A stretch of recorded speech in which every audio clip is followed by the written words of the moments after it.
안녕하세요. 저는 대구에 살고 있는 50대 주부입니다. 저도 결혼 생활이라면 남들만큼 다 해봤고 이런저런 별일, 짜증나는 일, 슬픈 일 다 겪어보았어요. 사연으로 들려드릴 만큼의 이야기거리는 없는 것 같네요. 그래서 제 시시콜콜한 이야기를 쓰려다 방향을 틀어 저희 부모님 이야기를 써보려 합니다. 방금 전에 제 나이 50대라고 말씀드렸잖아요. 제가 50인데 저희 부모님이 얼마 전에 이혼을 하셨습니다. 두 분이 이혼을 결심하고 결정하시기까지 50년이 걸렸다고 하시더라고요. 사람들이 자주 하는 말들 중에 부부 사연은 그 부부만 안다고 하잖아요. 그게 정말 맞는 말인 것 같습니다. 저는 나름 부모님께 살가운 딸이었고 부모님에 대해서는 모르는 게 없다고 생각했는데 딸인 제가 제일 모르고 있었어요. 그 수십여 년을 이혼을 결심하고 계실 줄은 꿈에도 모르고 있었습니다. 저에게는 2살 위 언니와 10살 위 오빠가 있어요. 그 남은 두 형제들도 역시 부모님의 그런 마음을 전혀 모르고 있었죠. 그래서인지 저만큼이나 충격인 듯 했어요. 어쩌면 저보다도 더 했죠. 아니, 엄마, 아버지. 지금 내 나이가 60이에요. 근데 뭐요? 두 분이 이혼하신다고요? 그럼 무슨 말도 안 되는? 인생 얼마 남지도 않은 양반들이, 무슨 이혼이에요?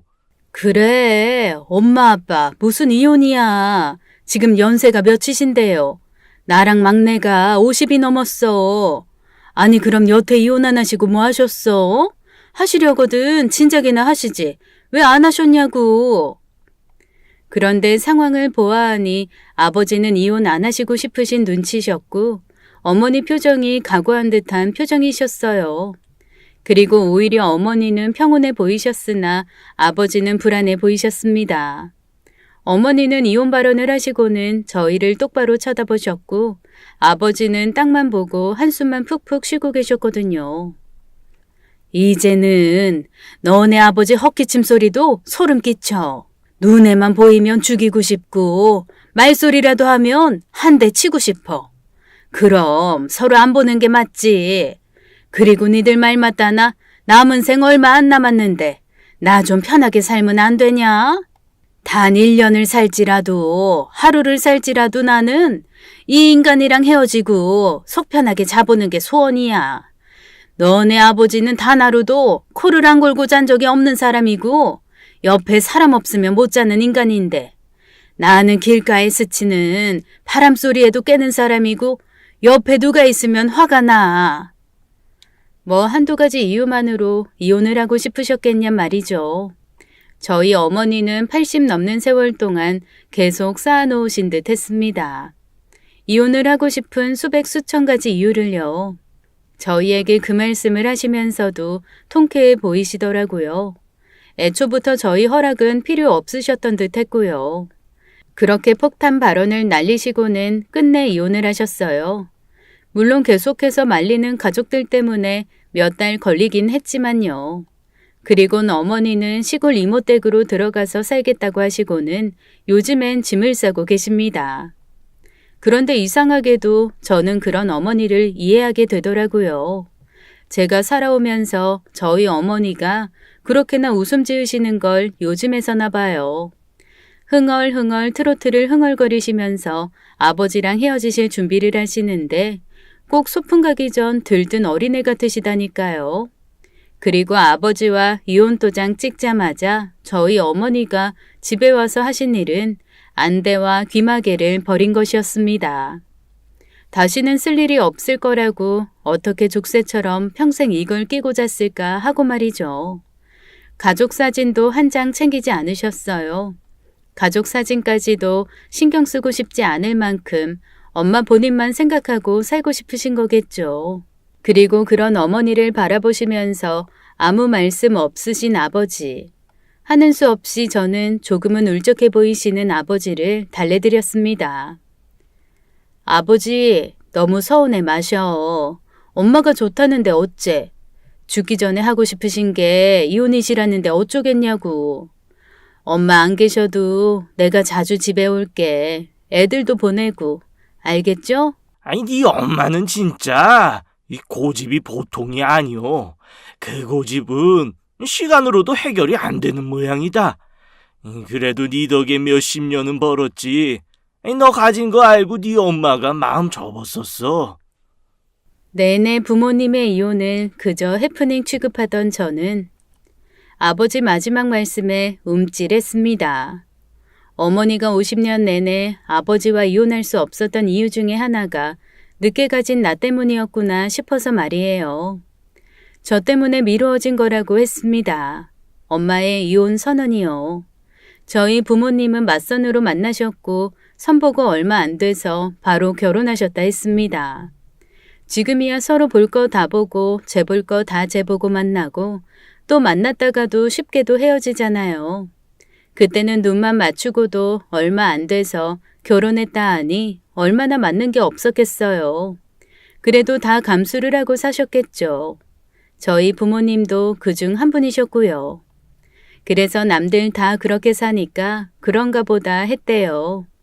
특히 저희 어머니께서는 다른 형제들도 다 그렇게 결혼해서 살고 있으니 어머니께서 느끼는 감정들도 그저 아무것도 아니라고 치부했다고 했습니다.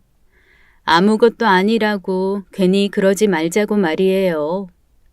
아버지와 부부의 연을 맺고 사는데 첫날부터 아버지 자는 것도 꼴보기가 싫었대요.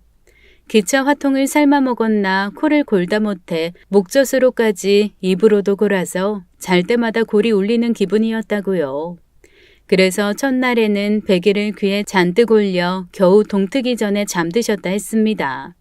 일주일에 다 합쳐도 10시간을 채 못 채우고 잤다고 말이죠. 그리고 그런 아버지랑 밥을 먹는데 어쩜 그렇게 돼지같이 먹던지 아무것도 안 하고 먹기만 하는데도 때리고 싶던 사람이 아버지가 처음이었다고 했어요. 제가 느끼기에는 어린 엄마 눈에 아버지가 마음에 안 들었었던 거죠. 물론 아버지도 그런 어머니가 탐탁지 않았고요. 그저 조건이랑 나이 맞춰서 한 결혼인지라 그냥 사는 거였대요. 서로가 서로를 꼴보기 싫어하면서요.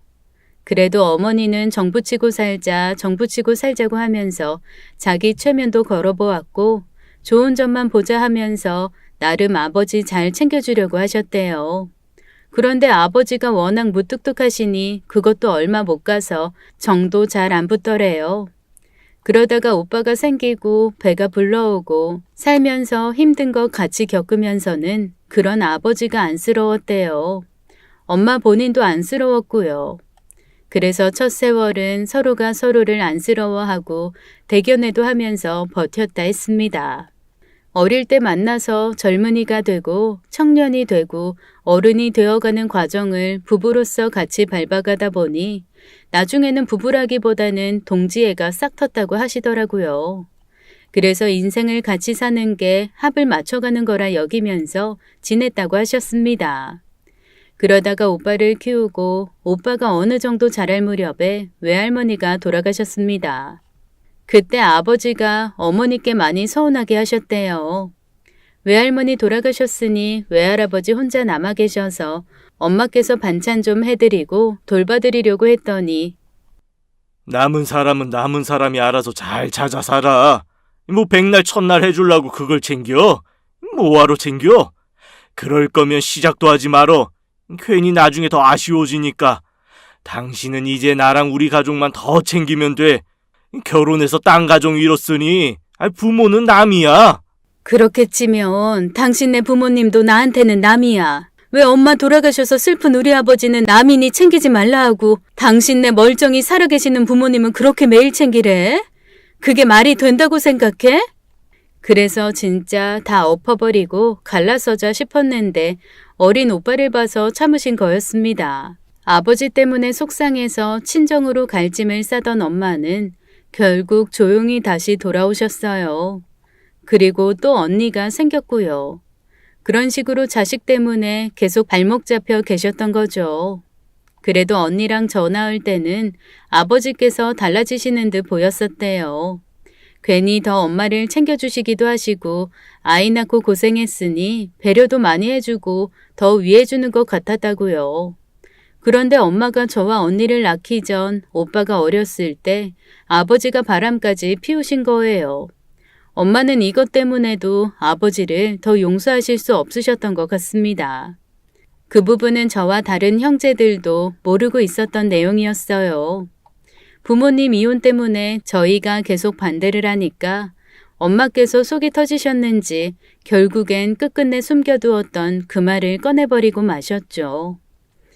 너네 아빠 딴 살림 차렸었어. 주제에 딴 여자 만나고 아예 그 여자를 딴 집에 모셔놓고 살았었다니까. 나만 멍청이였지. 동네 사람들이 다 알고 있었어. 네 할머니까지도 다 알고 있었더라고. 아마 그 여자가 애라도 들어섰으면 나는 본처, 그 여자는 바로 후처로 들어왔을 거다.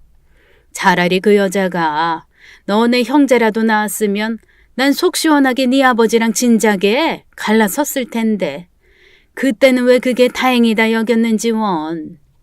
그 여자 머리채를 잡을 게 아니라 그때 이 인간 멱살을 잡고 다 때려치웠어야 하는 건데. 다시 말해보자. 너네 같으면 바람까지 피웠던 인간이랑 살고 싶겠니? 예전이야 사는 게 바쁘고 너희들 키워놓느라 바빠서 이 인간 얼굴 쳐다볼 새도 없어서 몰랐는데 이제 다 늙어서 시간 날 때마다 보게 되니까 우라통이 치밀고 잊고 있었던 일도 수없이 떠올라. 이러니 내가 이혼 안 하면 화병부터 터질 것 같다고. 그래서 난 꼭 이 인간이랑 이혼해야 돼 이것들아. 뭐?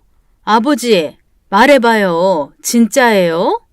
엄마랑 우리 셋이나 있는데 딴 살림 차리고 바람 피우셨던 거예요? 와 진짜 배신감 드네. 내가 어디 가서 다른 건 몰라도 우리 아버지 가정에 충실하고 다른데 한눈 안 팔고 그런 것만으로도 대단하신 분이라고 자랑스러운 아버지라고. 그래서 우리 엄마가 아버지가 서운하게 해도 가정 유지하고 잘 살았다고 그렇게 말하고 다녔었는데 세상에나 아버지가 어떻게 그랬어요? 그러니 엄마가 이 난리를 피울 만하네. 그게 서름이 되어가지고. 아니 그럼 바람 폈으면 비밀 지키고 잘 살아준 엄마한테 더 잘했어야지. 세상에. 아버지, 그건 진짜 아니시죠. 엄마, 그게 정확히 언젠데. 나 어릴 때 엄마 울고 막 아버지랑 크게 싸웠던 기억이 있는데 그때인가? 아버지 실망이에요. 아무리 그래도 외도는 좀 아니죠. 할 말이 없네. 그게 결정적이었죠. 저나 다른 형제들 모두 이혼을 무턱대고 반대할 수 없었던 결정적 이유가 말이에요. 두 분 사이에 아버지의 외도도 있었지만 정확히 기억은 안 나지만 아버지가 아주 잠깐 사고를 좀 치셨었어요. 바람에 이어서 도박도 조금 손대셨어서 집도 날려먹고요. 제 아주 어릴 때 기억에 집에 막 사람들이 찾아와서 아버지 멱살 잡는 걸 본 적도 있었고 오빠랑 언니도 울고 난리도 아니었었거든요. 한참 나중에야 알았어요. 아버지 도박으로 우리 집 재산 반 이상이 날아갔었다고. 엄마가 뜯어말리고 아버지 사람 만들어서 그나마 제정신 돌아온 거라고 말이죠. 저는 몇 마디 말로만 들은 걸로도 속이 막 갑갑해지더라고요. 그러면서 저희 엄마가 대단하긴 대단하시다 싶었고요. 그리고 잔잔했던 집안에 다 늙으신 부모님 이혼 소식에 저희 형제들뿐만 아니라 저희 자식들도 동요하더라고요. 특히나 제 딸이 잡지에 기사를 쓰는 일을 하는데 굉장히 흥미로워했습니다. 우리 할머니 멋지다고 대단하다고 막 부추기고 그랬어요. 할머니 너무 멋지지 않아? 대체 그걸 왜 반대하는 거야? 나라면 쌍따봉 치켜들고 응원할 것 같은데. 할머니 성격에 이혼한다 하시는 거 보면 참을 만큼 참았고 갈 때까지 갔다는 거야.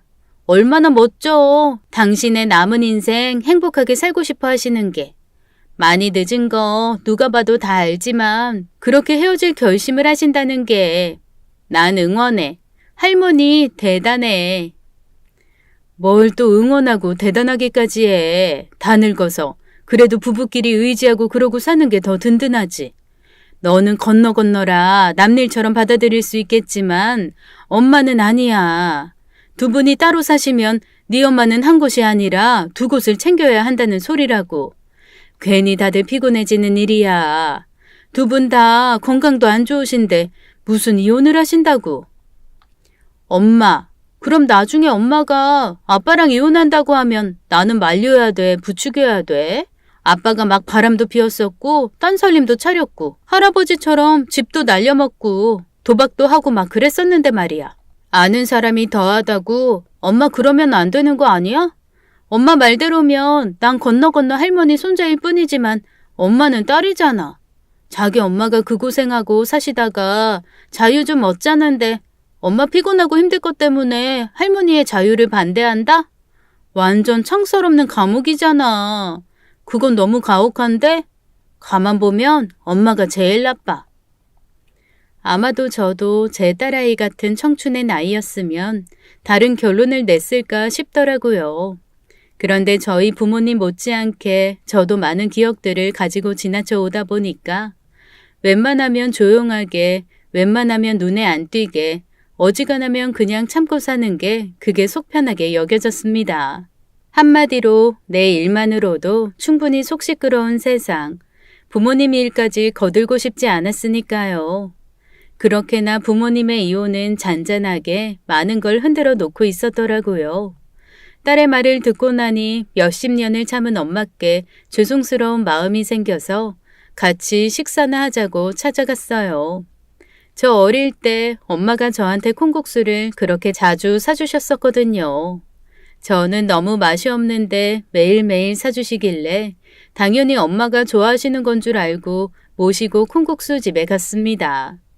콩국수 2개를 시켜두고 젓가락 놓고 물 따라 놓고 기다리면서 이야기를 하는데 엄마가 콩국수집 내부를 빙 둘러보시더니 웃으시는 거예요. 그래서 전 속으로 역시 잘 모셔왔다, 좋아하시네 그렇게 생각했죠. 막 콩국수가 나오고 엄마가 콩국수를 한 입 먹더니 나는 이 콩국수가 그렇게 맛이 없더라. 아무리 맛있다고 유명한 걸 다 먹어봤어도 그냥 비려. 꼭 입안에서 피가 나고 있는 것처럼 그런 비린 맛이 나. 5살에도 비렸고 20에도 40에도 지금도 계속 비리고 맛이 없어. 어? 엄마 콩국수 좋아하는 거 아니었어? 맨날 나 콩국수 사줬었잖아. 맛있다고, 몸에 좋다고. 그거야 너랑 시장 갈 때 나갔었잖아. 그 시장에 그나마 자리 나고 빨리 되고 시원한 데가 그 콩국수 집이었어. 콩국수는 내가 아니라 돌아가신 너희 외할머니가 엄청 좋아했었어. 너희 외할머니는 말이지 매일 먹어도 안 질린다고 하더라. 그래서 나도 먹고 그랬던 거지. 엄마는 싫어했어. 그래도 콩국수 가게 지나가면 너희 할머니 생각도 나고 해서 그랬지. 가게 들어오면 괜히 그때 냄새도 나는 것 같고 너희 할머니도 그대로인 것 같고. 저는 그래도 저희 엄마에 대해서 다 알고 있다고 생각하고 살았는데 아무것도 모르고 있었더라고요. 그저 나이가 들면 죽는 거고 잠시 슬플 뿐 당연한 순리라고 생각했는데 엄마의 엄마가 돌아가신 슬픔을 제 엄마는 평생을 안고 계신 것 같았습니다. 나이가 80이 넘어가도 말이죠. 잠시 외할머니 이야기를 하다가 엄마가 그러시더라고요. 언제든 혼자 살고 싶을 땐 혼자 살아야 한다고 외할머니께서 그리 말씀하셨다고요. 엄마가 결혼하고 내내 웃는 걸 못 봐서 외할머니께서 저 갖기 전에 저희 엄마께 말씀해 주셨대요. 못 참겠을 때는 다 버리고 도망가서 살아도 된다고. 그런데 그렇게 다 못 버려지는 건 엄마 본인보다 가족이나 새끼가 더 불쌍해서 그런 거라고. 그러다가도 자기 자신이 가장 불쌍하면 그땐 다 버리고 도망가도 된다고 하셨대요. 네 외할머니가 그러더라고.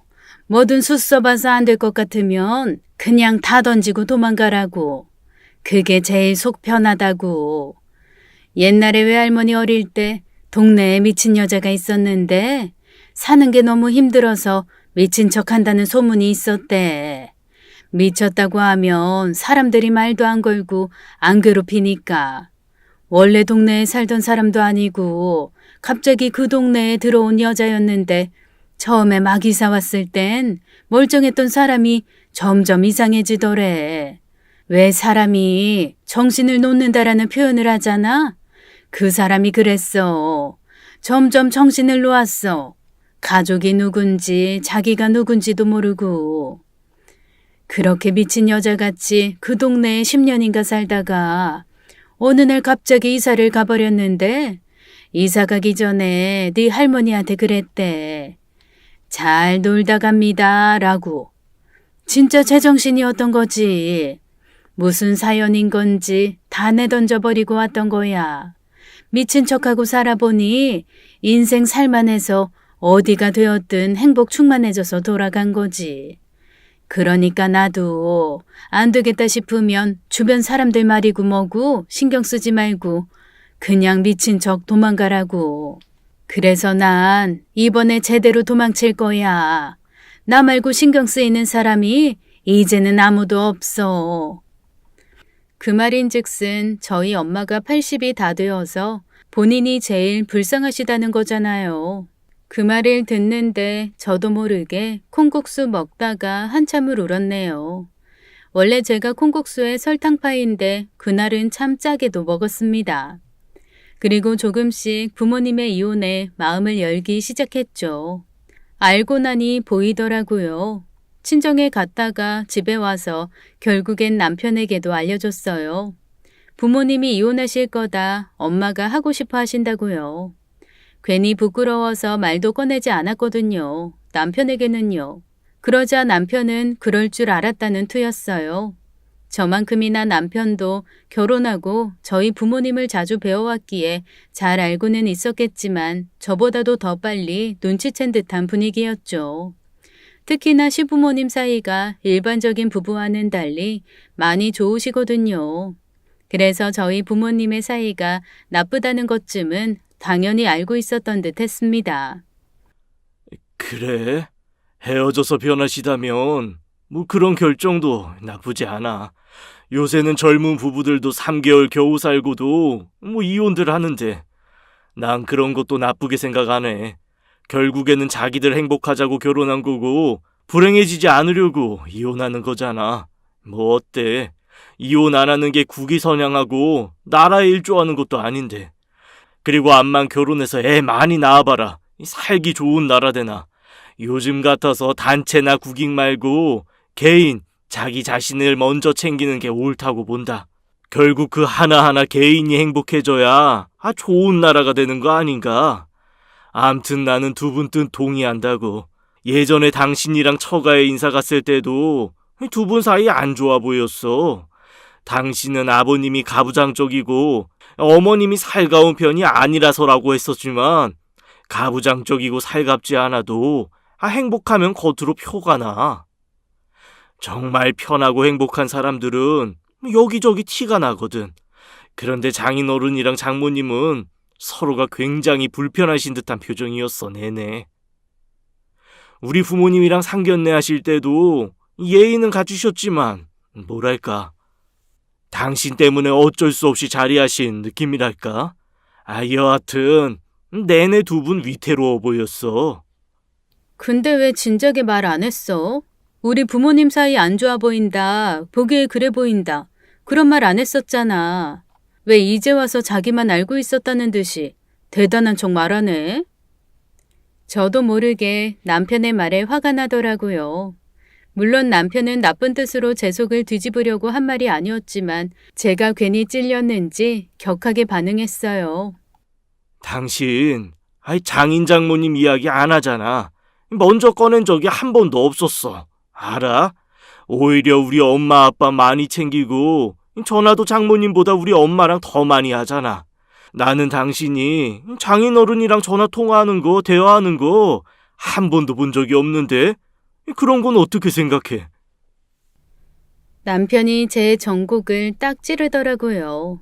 무의식적으로는 저는 늘 부모님을 제 생각에서 제외시켰었던 것 같습니다. 제가 자라오면서 단 한 번도 부모님의 다정한 모습을 본 적이 없었어요. 두 분은 늘 무표정했고 대화도 한번 나눈 적이 없었죠. 가족이라기보다는 꼭 단체의 일원 같은 느낌이 있었어요. 가족이라는 틀에 묶여서 어쩔 수 없이 함께 가야 하는 팀원 같은 느낌이요. 그래서 남편과 제가 가까워지고 만나게 된 것도 그런 영향이 있었습니다. 저는 아버지 같은 분을 만나고 싶지 않았고 엄마같이 되고 싶지 않았어요. 특히나 시부모님을 뵙고 더더욱 남편과 가정을 이루고 싶었었습니다. 저희 시아버님은 아직도 시어머니 수저 위에 반찬 올려주세요. 두 분이 늘 손 꼭 잡고 다니시고 서로 존대어를 쓰십니다. 시아버님께서 시어머니를 꼭 어린 소녀 대하듯 하세요. 그래서 제가 시부모님을 처음 뵈었을 때 굉장한 충격이었습니다. 결혼 전에 진지하게 만나는 사이라고 식사 자리에 초대를 받았었거든요. 선물 사들고 잔뜩 꾸며 입고 갔는데 시부모님께서는 편하게 입고 절 맞아주셨죠. 그리고 제가 불편할까봐 내내 절 챙겨주시는 다정한 시아버님. 시아버님 못지않게 조심스러우면서도 친절한 시어머님.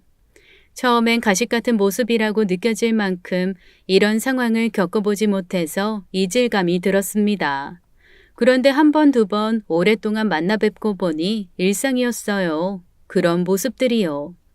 제가 제일 충격받았던 장면이 시어머님이 뭘 찾는 눈치면 시아버님께서 벌떡 일어나셔서 다 해주시는 거였어요. 말도 안 하셨는데 눈치채고 바로 챙겨주시더라고요.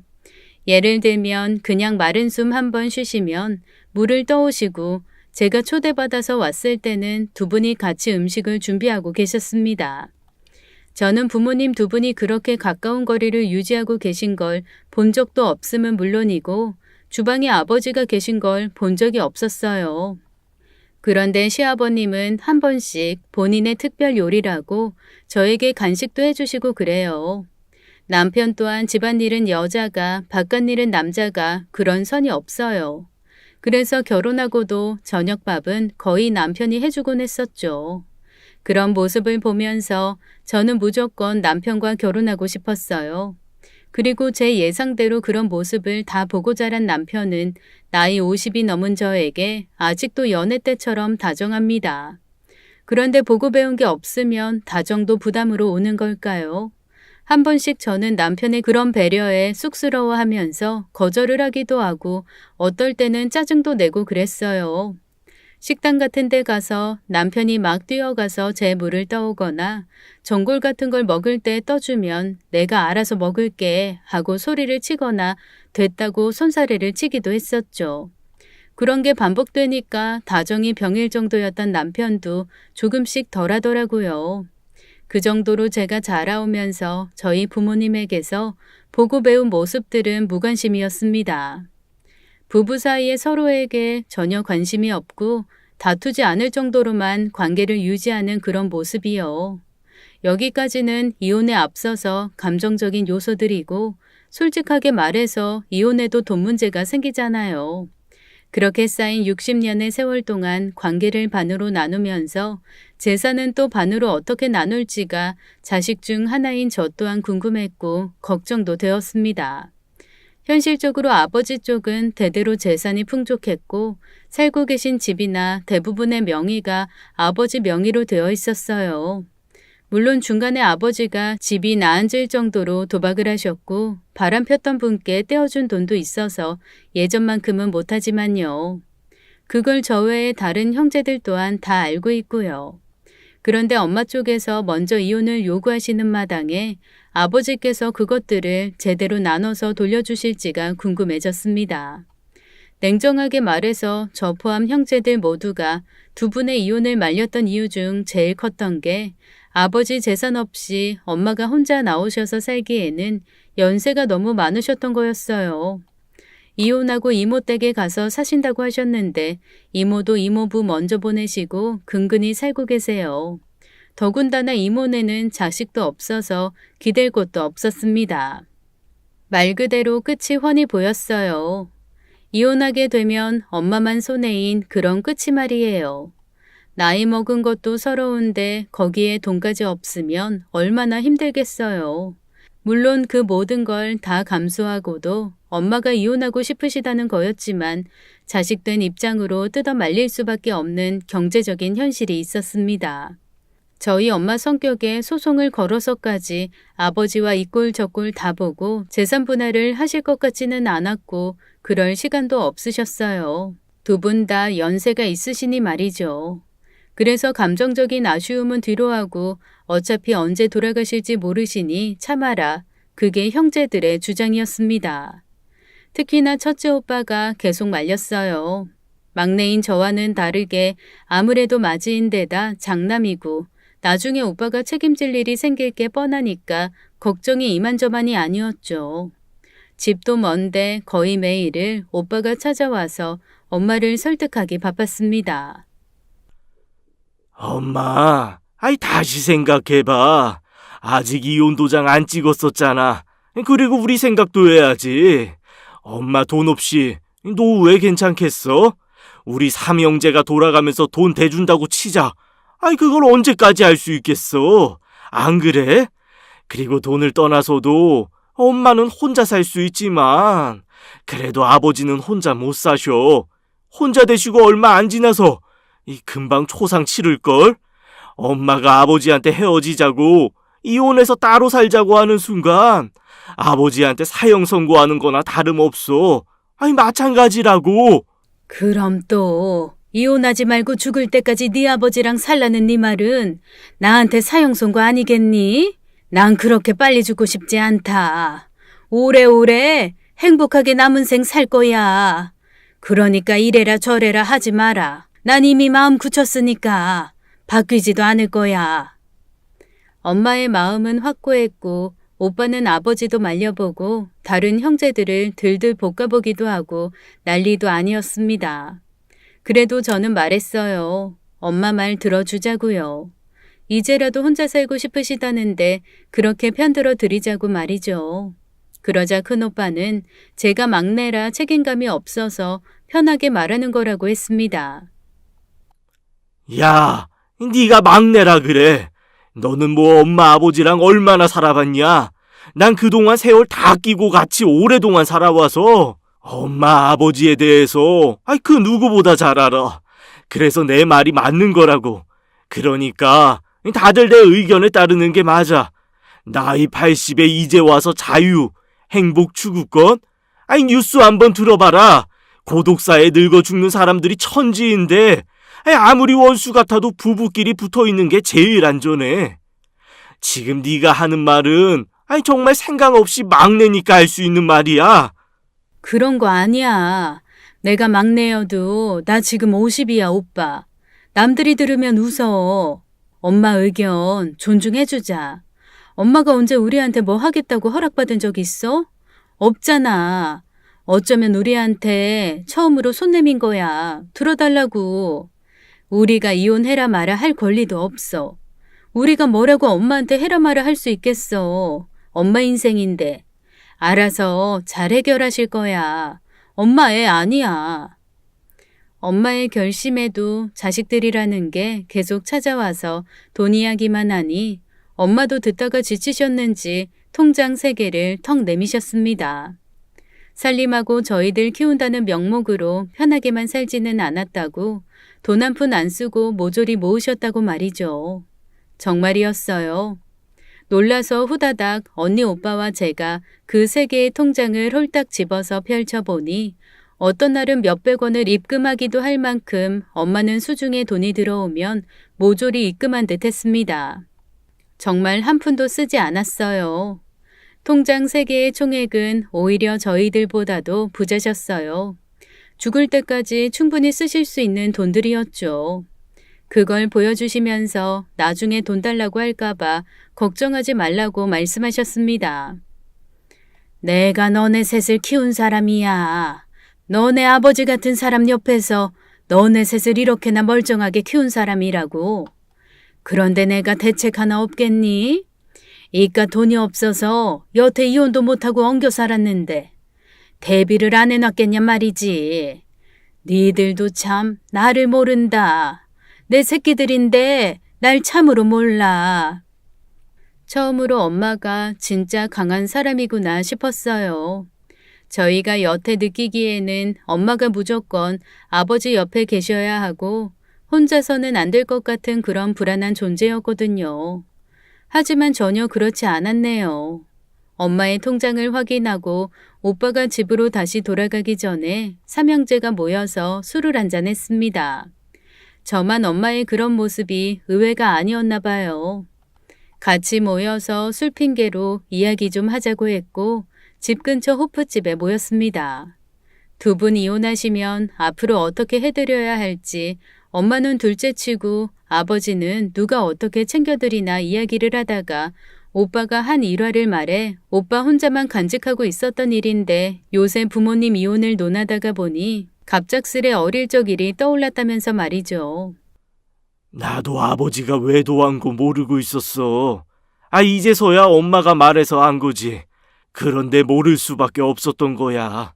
아버지보다는 엄마가 숨겼으니까 우리 앞에서 티를 안 냈잖아. 단 한 번도. 돌이켜보니까 나 어릴 때 어떤 모르는 아줌마가 집에 왔었어. 아빠를 찾았고 나보고 아들이냐고 반가워했었다.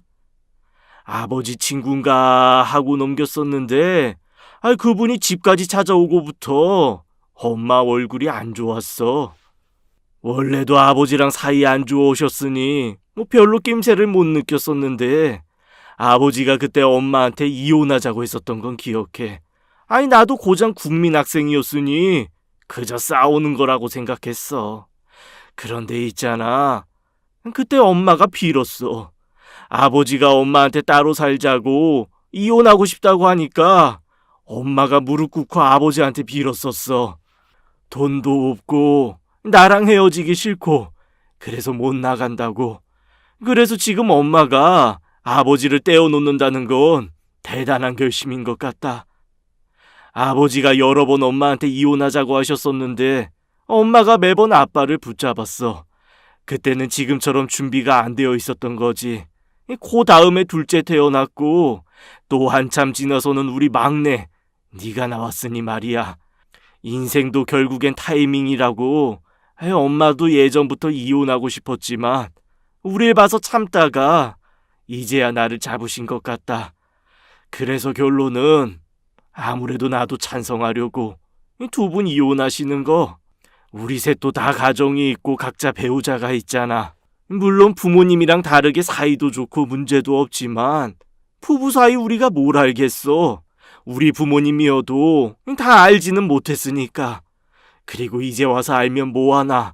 마음만 아프지. 오빠는 그런 걸 알고 있었음 말을 해줬어야지. 하여튼 지만 알고 있고 엄마가 많이 힘들었겠네. 그 와중에 우린 반대를 했으니 얼마나 섭섭했을꼬.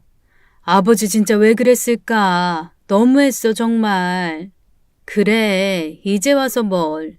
우린 그냥 말리지 말고 지켜나 보자. 두 분 결정에 후회 없도록. 이제라도 속 편히 사시면 좋은 거지. 가족끼리 다 협의도 되고 말 그대로 부모님이 이혼 도장만 찍으면 되는 순간을 남겨두고 있었어요. 그런데 그 타이밍이라는 것이 또 한 번 발동하더라고요. 어느 날 첫째 오빠가 일하다가 쓰러져서 병원에 실려가게 되었고 뇌종양 악성 판정을 받게 되었어요. 새언니 말로는 오빠가 눈이 어둑해지고 한 번씩 잘 못 듣기도 하고 증상이 있었다고 하더라고요. 오빠 나이도 있고 하니 별거 아닌 걸로 넘겨왔다고 했습니다. 그러다 보니 큰오빠 병이 더 위중해서 부모님 이혼이 또 한 번 미뤄지게 되었어요. 그걸 신경 쓸 새가 없었죠. 큰오빠가 오늘 내일 했거든요. 한 차례 수술을 마치고 오빠가 깨어났는데 말도 잘 못하고 거동도 못했어요. 그래서 온 가족이 돌아가면서 오빠를 살펴야만 했습니다. 새언니와 큰오빠가 가게를 운영하고 있어서 생업을 돌봐야 하다 보니 저와 언니가 돌아가면서 오빠를 돌봐주었고 한 번씩 엄마도 오셨습니다. 멀쩡했던 아들이 하루아침에 말도 못하고 소리도 못 듣고 하니 엄마께서 많이 우셨어요. 괜히 엄마가 이혼하겠다고 고집 피워서 오빠가 그렇게 된 것 아니냐고 자신을 탓하시면서 힘들어 하셨죠. 나 때문에 그런 것 같다. 첫째가 계속 반대했었잖아. 이혼하지 말라고. 어쩌면 좋냐. 아직 큰애네 애들 시집장가도 못 갔는데. 고작 60밖에 안 먹었는데. 걷지도 못하고 듣지도 못하고 말도 못하고 얼마나 속이 답답할꼬. 어쩜 좋아. 뭐가 엄마 탓이야. 오빠가 검진 잘 받고 신경 썼으면 이런 일 없지. 바빠서 신경을 못 썼대. 그래도 그나마 다행이야. 새언니가 일찍 발견 못했으면 수술도 못하고 오빠 먼저 보낼 뻔했어. 좋게 생각해. 엄마 탓하지 말고. 오빠 나이가 건강관리 잘해야 하는 시기잖아. 엄마도 이 나이 때 지나와 봐서 잘 알지? 그저 지나쳐 가는 거니까. 누구나 겪을 수 있는 거니까 괜히 엄마 탓하지 마. 그런 거 아니야. 엄마 이혼 생각과는 전혀 상관없으니까 걱정하지 마. 오빠 강해. 아마 금방 털고 일어날 수 있을 거야. 저와 언니가 돌아가면서 오빠를 돌봐도 엄마는 하루도 빠지지 않고 오빠를 보러 오셨습니다. 한참을 들여다보면서 60 먹은 오빠를 6살 어린 자식처럼 어루만지고 안타까워 하셨어요.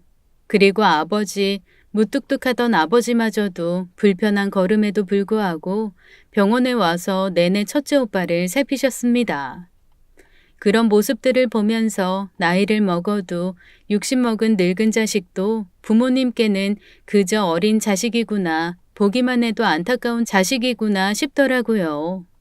새언니랑 바통 터치하고 막 오빠의 병실에서 나오는데 작은 소리로 싸우는 소리가 들려왔습니다.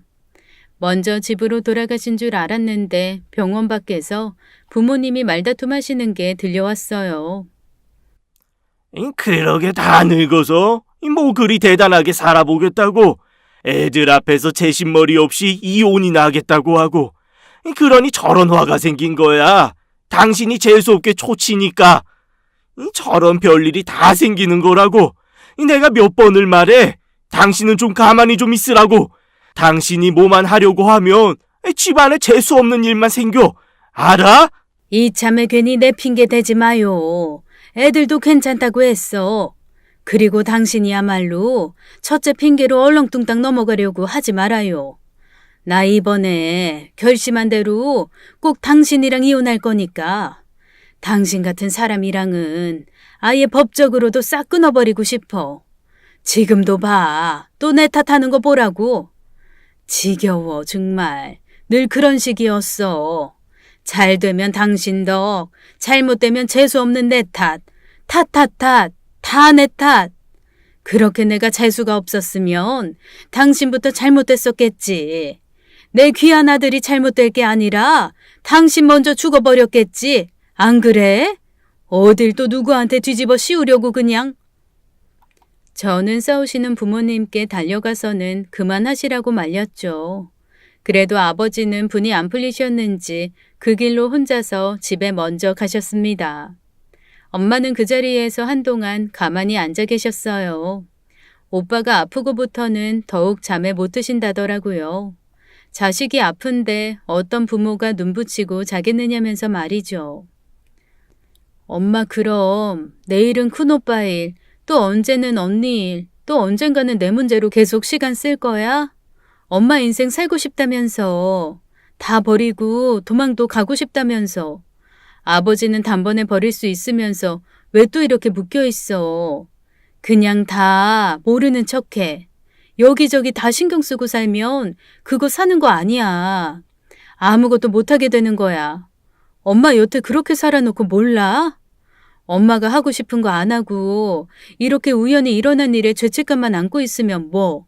오빠가 건강해져? 그런 거 아니잖아. 아닌 거 엄마도 알고 있잖아. 오빠 쓰러지기 전날에 우리 다 같이 이야기했어. 엄마 놓아주자고. 엄마가 좀 편하고 행복해졌으면 좋겠다고. 그렇게나 오빠가 건강해지는 걸 보고 싶으면 엄마 마음부터 건강해져. 그럼 돼. 그리고 아버지는 신경 쓰지 마. 아버지는 우리가 신경 쓸게. 그날 엄마는 오빠가 입원해 있는 병원에 머물렀고 저 혼자 집으로 돌아갔습니다. 그리고 그 다음 날부터 엄마가 보이지 않았어요. 정말로 도망가셨어요. 사라지셨어요. 큰오빠가 엄마께 핸드폰을 해드렸었는데 원래도 안 들고 다니셨거든요. 연락도 안 되고 막 걱정을 하고 있는데 자다가 깨어난 큰오빠가 어물어물 이야기를 하더라고요. 엄마 갔다고 쉬러 갔으니까 찾지 말라고요. 밤새 오빠 곁에 있다가 오빠에게 말해두고 떠나신 것 같았습니다. 가겠다고 약속했던 이모 댁에도 엄마는 오지 않으셨다고 하시더라고요. 진짜 엄마가 숨었구나 사라졌구나 싶었고 더 찾지는 않았습니다. 이상하게 오빠에게 엄마가 갔다는 말을 듣고부터는 불안하지가 않았어요. 그리고 오빠가 병원에 입원하고 한 달쯤 지나서인가 말도 제대로 못하던 오빠가 바로 옆에서 가습기를 닦고 있던 제 팔을 툭툭 치는 겁니다. 똑바른 말투로 막내야, 엄마 오시면 하고 싶은 거 다 하시라고 해. 꼭 그렇게 하시라고 해. 알겠지? 내가 계속 생각이 난다. 처음에 엄마한테 이혼하지 말라고 했던 거 눈만 감으면 생각이 나. 내가 엄마를 제일 잘한다고 했는데 어쩌면 눈 감고 모르는 척했던 것 같아. 우리가 호프집에서 이야기할 때 아버지 바람 피운 거 내가 안다고 했잖아. 그때는 몰랐었다고 거짓말했는데 사실 알고 있었어. 엄마가 나 때문에 참고 다 감수하고 산 거 알고 있었어. 그런데 다 모른 척했어. 나 때문에. 나 속 편하려고. 이제 정신이 오락가락하는 건지 뭔지 모르겠는데 쓰러지고 눈을 감았다 뜰 때마다 엄마한테 이혼하지 말라고 윽박지른 것 같아. 후회가 되네. 내가 직접 이혼 찬성한다고 말씀드리고 싶었는데 막내야, 엄마 오시면 꼭 말해줘. 내가 꼭 이혼하시라고 했다고. 인생 한 번인데 하고 싶은 거 다 하셔야지. 늦었더라도.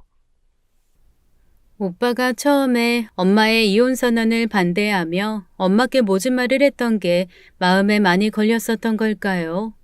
오빠는 그 말을 제게 남기고 다음 날 세상을 떠났습니다. 그리고 죽은 오빠의 곁에는 엄마가 어떻게 알고 와 계셨죠. 잘 버티고 계셨던 엄마는 결국 쓰러지셨고 온 집안이 정신이 없었습니다. 엄마 쓰러지시고 새언니도 쓰러지고 울음바다였죠. 아무리 나이를 100년 1000년 먹을지언정 가족의 죽음은 의연하지 못할 것 같아요. 오빠를 보내주고 가족들 다 같이 애도하고 나니 다시금 부모님의 이혼 이야기가 불거져 나왔습니다. 그때쯤 되니 잠시간 잊힌 일이었기에 이제 와서 뭘 또 이런 반응들이었죠. 저 또한 그랬고요. 죽음 앞에는 뭐든 작아 보이니까요. 그런데 이번에는 아버지가 달랐습니다. 아버지께서 이혼을 하시겠다고 말씀하셨어요. 다들 신경 쓰지 말아라. 너희 엄마랑 조용히 잘 정리할 거다. 네 엄마 평생 소원이라는데 까짓 건 못하겠냐. 평생의 반이 넘게 지났는데 들어주는 게 맞지. 우리 장남이 부탁한 것도 있고. 오빠가 죽기 이전에는 결사반대 하시던 분이셨거든요. 무슨 심경의 변화가 있었나 싶었는데 오빠가 죽기 전에 온 가족들에게 다 말을 돌렸더라고요. 엄마 소원 들어주자고, 이번에는 꼭 들어주자고요. 오빠가 죽기 이틀 전에 병실에 들어온 아버지께 조용히 말했답니다. 엄마와 이혼 꼭 해주시고 곱게 이혼해 주시라고. 이제 더는 속 썩이지 마시고 속 편하게 해주시라고 말이죠. 엄마와 아버지는 아버지 생신 이틀 후에 이혼하셨어요. 나는 네 아버지 가장 신나고 기쁜 날 제일 기분 나쁘게 한번 해주고 싶었어. 그놈의 맨날 오는 생일 하루 망치면 좀 어떠냐. 난 평생을 네 아버지 때문에 기분 잡쳤었는데 네 아버지 슬퍼하는 꼴 보는 게 내 목표 달성이다. 그래서 엄마는 아버지 생신상을 마지막이라면서 아주 거하게 차려주셨습니다. 그리고 온 가족이 모두 모였죠. 그때까지도 아무도 몰랐어요. 아버지 생신, 엄마가 챙겨드리는 아버지 생신날 그런 일들이 벌어질 줄은 말입니다. 다른 날과 다를 바 없이 아버지께 생신 축하 인사를 드렸어요. 온 가족이 죽은 오빠를 이야기하면서 회포를 풀고 있었고 하나둘 아버지께 선물을 드리고 있었죠. 하나씩 선물을 열어보고 요새 사는 이야기도 조금씩 더 나누고 술잔을 기울였습니다. 어느 정도 흥에 취해 있던 가운데 마지막으로 엄마가 아버지께 선물을 건네셨어요. 아마도 생애 최고의 선물일 거라고 말이죠. 그건 다름 아닌 이혼 서류였고 아버지가 아직도 서명을 안 하셨다고 하셨어요.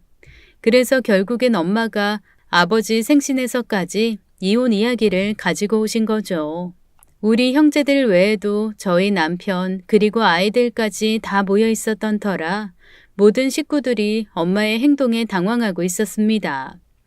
아버지는 엄마의 선물을 받고 한참을 뚫어지게 보시더니 그 자리에서 작성을 다 하셨어요. 그리고 마지막으로 도장까지 찍으셨죠.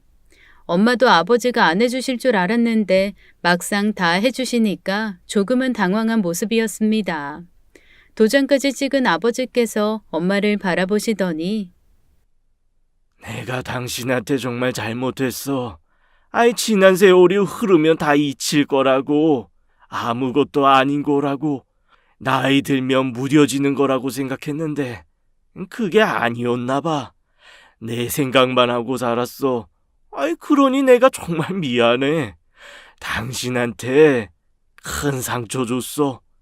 내가 잘못을 한 게 당신한테만 화를 불러일으키는 거라고 생각했는데 이 지난 내 잘못을 제대로 풀지 않아서 그래서 우리 장남이 그렇게 되었나 싶다.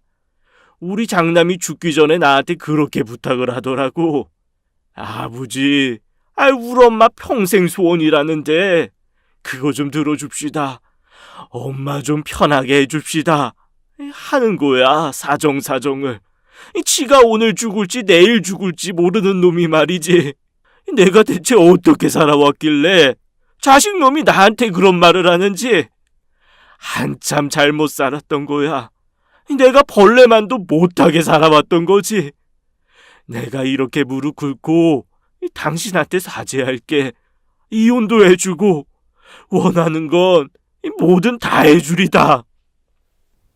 죽은 오빠의 부탁에 엄마가 원하는 건 다 들어주겠다는 아버지였습니다. 내내 아버지를 원망하고 엄마를 안쓰러워했는데 그 순간만은 아버지가 안타까웠어요. 저희도 오빠가 간 것이 많이 침통하고 슬펐지만 그래도 금방 씻어내고 다시 일상을 살아가고 있었거든요. 하지만 아버지는 내색은 안 하셔도 오빠의 말이 내내 가슴 아프셨던 것 같았습니다. 엄마가 챙겨드리는 아버지의 마지막 생신날은 그렇게도 슬펐습니다.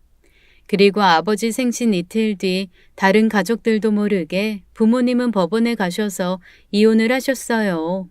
재산 문제라던가 법정 다툼 그런 건 있지도 않았습니다. 이혼하고 돌아온 엄마의 얼굴은 참 밝았고 아버지 또한 나쁘지 않았습니다. 두 분 다 무언가 홀가분한 느낌이 가득해 보였어요. 아버지는 이제 혼자 사시니 조금은 작은 집으로 옮길 준비를 하시고 엄마는 이모댁이 있는 고향으로 돌아가실 생각에 잔뜩 들떠 계셨습니다. 한동안은 두 분의 관계 정리에 저와 언니도 바빴어요. 두 분이 각자 정리를 하시기에는 같이 살아오신 세월이 엄청나게 길었으니까요. 그런데 정리를 하시면서 두 분도 막 웃으시더라고요. 지금 이게 뭐 하고 있는 건가 하고 말이죠. 두 분 정리하시는 거 도와드리는데 사진들이 정말 많이 나왔습니다. 어릴 적 제 사진을 비롯해서 오빠 사진, 언니 사진, 엄마랑만 찍은 사진, 아버지와 찍은 사진, 다 같이 찍은 사진 등등이요. 사진은 어떻게 나눠 가져야 하나 한참을 고민하시더니 엄마는 온 가족이 함께 찍은 사진 하나만을 챙겨가셨습니다. 그거 하나면 된다고 이미 눈에 담아놓은 게 많아서 괜찮다고요. 지금은 두 분이 떨어져서 계신 지 1년이 가까워 오고 있습니다. 하지만 불편한 것 하나 없고 걱정되는 것 하나 없어요. 간간히 이모 댁에서 들려오는 엄마의 행복한 모습이나 모든 걸 다 털어버리고 정리하는 마음으로 사신다는 아버지의 모습이나 자식인 저로서는 보기에 좋았습니다. 이혼이 큰 죄도 아니고 해서 나쁠 것도 없고 그리고 이혼을 하는 데에 나이가 정해져 있는 것도 아닌 것 같아요. 두 분의 선택을 저는 여전히 응원하고 있습니다. 저도 지금 나이 50이지만 더 나이가 들어서 제가 어떤 선택을 할지는 모르니까요. 여러분도 더 행복해질 수 있는 선택을 하신다면 나이든 상황이든 뭐가 되었든 간에 제가 열렬히 응원하겠습니다. 오늘 이야기 어떠셨나요? 행복을 찾아가는 데는 나이는 아무 상관없다는 말이 와닿는 이야기였네요. 그럼 오늘 하루도 행복하시길 바라며 오늘 이야기는 마치겠습니다. 감사합니다.